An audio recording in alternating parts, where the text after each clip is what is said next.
Para sa GV Balita Express, ako po si DJ Frankie sa GV 99.9, Your Good Vibes. Pasadahan naman natin ang mga balitang Southern Luzon. 4 na anyos na batang papasok sana sa eskwela.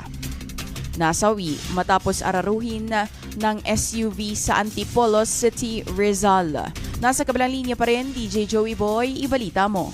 GV Balita Express. Patay ang isang 4 na anyos na batang babae habang 6 na iba pa ang nasugatan matapos silang araruhin ng isang rumaragasang SUV sa kahabaan ng Don Vicente Avenue sa Barangay Kupang, Antipolo City, Rizal.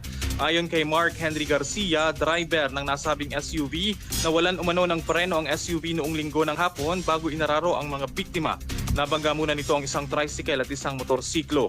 Kabilang sa mga nasagasaan ang batang si Leleng na naglalakad kasama ang kanyang ina at lola. Nagtamo siya ng matinding pinsala sa ulo at kalaunan ay binawian ng buhay sa ospital. Ayon sa kanyang ina, kabibili lamang nila ng school supplies at sabik na ang bata sa pagpasok sa eskwela ngayong pagbubukas ng klase.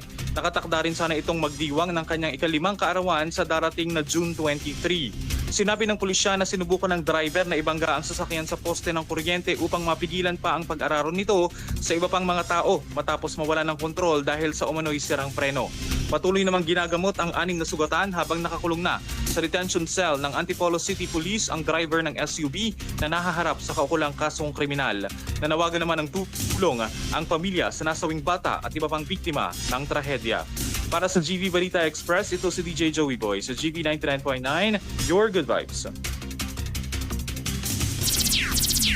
At sa pagpapatuloy ng ating balita, HVI tiklo sa